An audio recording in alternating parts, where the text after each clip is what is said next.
Mais cedo nós falamos do anúncio de mais um corte da taxa de juros. Falei com a Juliana mesmo. A taxa agora está em 8,25% ao ano.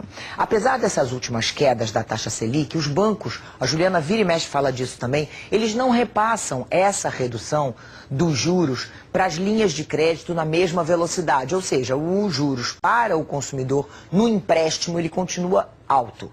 Essa queda ela demora muito a chegar. O repórter Pedro Leville foi tentar entender por que isso acontece. Juliana, Leilani, 8ª queda seguida na taxa Selic, a taxa básica de juros no Brasil, que serve como parâmetro para os juros que a gente paga no dia a dia.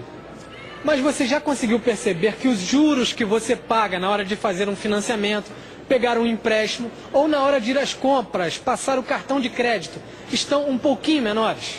Não, realmente não tive essa percepção, não. Porque tá... Quando chega o cartão de crédito, acho que é a mesma coisa, quase a mesma coisa, não mudou nada.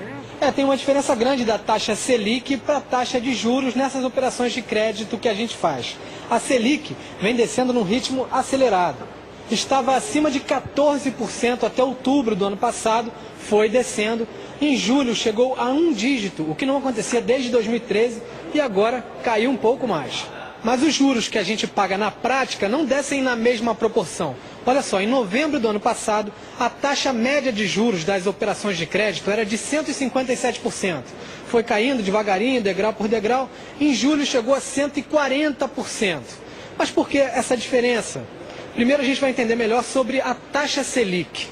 8 vezes por ano, o Copom, Comitê de Política Monetária do Banco Central, se reúne para decidir o valor da taxa Selic. Foi o que aconteceu hoje. Quando a inflação está alta, a taxa Selic sobe para deixar o crédito mais caro e evitar que as pessoas gastem tanto, para controlar a inflação. Quando a inflação está controlada, é justamente o que acontece agora, a taxa Selic desce para estimular o consumo. A taxa Selic serve como um patamar para os juros que um banco paga quando precisa pedir dinheiro emprestado para outro banco, só para fechar as contas do dia. Uma operação rápida, que dura 24 horas. Agora, vai você que não é um banco pedir dinheiro emprestado. Depois, na hora de devolver, os juros são bem acima da taxa Selic.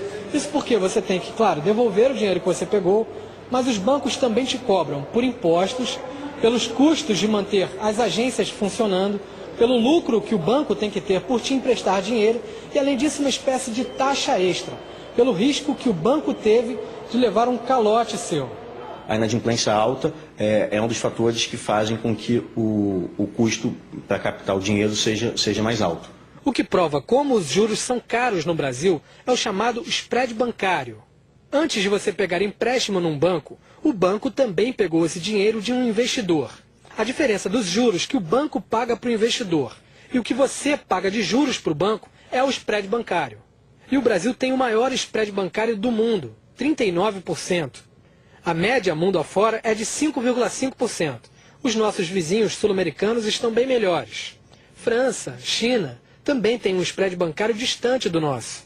A taxa Selic deve continuar caindo nos próximos meses, apostam os economistas. Mas e a gente? Quando a gente vai ter uma queda considerável nos juros? Depende da inadimplência caindo, depende do governo fazer o seu papel com relação ao ajuste fiscal, que tem que gerar os superávites primários para pagar suas contas, e depende também desse emprego voltar a crescer e a população empregada trabalhando e tendo dinheiro para pagar suas dívidas e qualquer juros, né?